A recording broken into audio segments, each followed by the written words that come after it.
T20 world cup मध्ये झिम्बाब्वेकडून पाकिस्तानचा पराभव झाल्याने पाकिस्तान संघ ट्रोलिंगचा शिकार झालाय। संघाचा कर्णधार, निवड समिती, आफ्रिदी अगदी कोणालाही टीकाकारांनी सोडलेलं नाही। हे मीम्स पाहून अनेकांना हसावं की रडावं हेच कळेना। विशेष म्हणजे भारताने दुसरा सामना जिंकला यापेक्षा पाकिस्तानचा पराभव झाला याचीच जोरदार चर्चा झाली। ट्रोलर्सनी तर पाकिस्तानचे वाभाडेच काढले।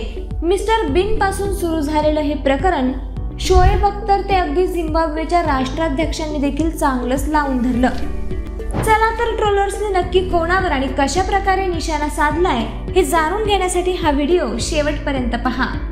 झिम्बाब्वेचे राष्ट्राध्यक्ष इमर्सन डंबुडझो मनंगाग्वा यांनी ट्विटरवर आनंद व्यक्त करताना खोचक शब्दांमध्ये पाकिस्तानला डिवचलंय। पाकिस्तानने यापुढे तरी खरा मिस्टर बीन पाठवावा अशी अपेक्षा मनंगाग्वा यांनी व्यक्त केली।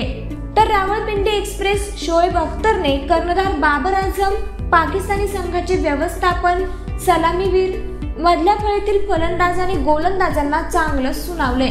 शोएबने पाकिस्तानी क्रिकेट बोर्डाचे अध्यक्ष रमीज राजा यांच्यावरही निशाणा साधला। पाकिस्तानचा कर्णधार वाईट आहे यात काही शंका नाही असा टोलाही त्याने लगावलाय।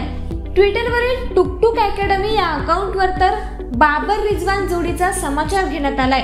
त्यांनी या जोडीचा फोटो पोस्ट करत बाबर रिजवान जोडीच्या कामगिरीबद्दल आमच्याकडे कौतुकाचे शब्दच नाहीत असं लिहिलंय।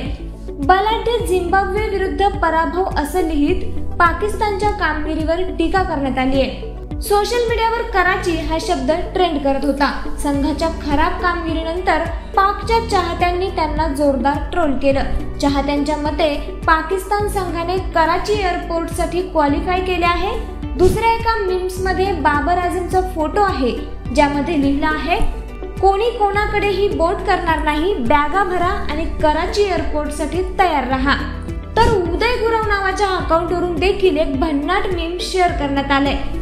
त्यातून झिम्बाब्वेच्या संघाने सर्वांना आवाहन केले की अब हमको चाहिए फुल इज्जत असंही लिहिण्यात आलंय।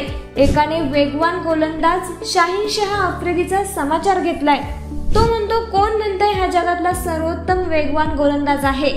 पाकिस्तानने आतापर्यंत वर्ल्ड कप मध्ये 2च सामने खेळले आहेत, मात्र त्यांना दोन्ही सामन्यात पराभव स्वीकारावा लागल्याने संघाचं आव्हान जवळपास संपुष्टात आल्याचं बोललं जातंय। आता त्यांना जरतरच्या गणितावर अवलंबून राहावं लागत असल्याने टीकेचा सामना करावा लागत आहे। तर पुढील सामन्यात जोरदार पुनरागमन करून टीकाकारांची तोंड बंद करणं यातच पाकिस्तानच्या टीमचं भलं आहे।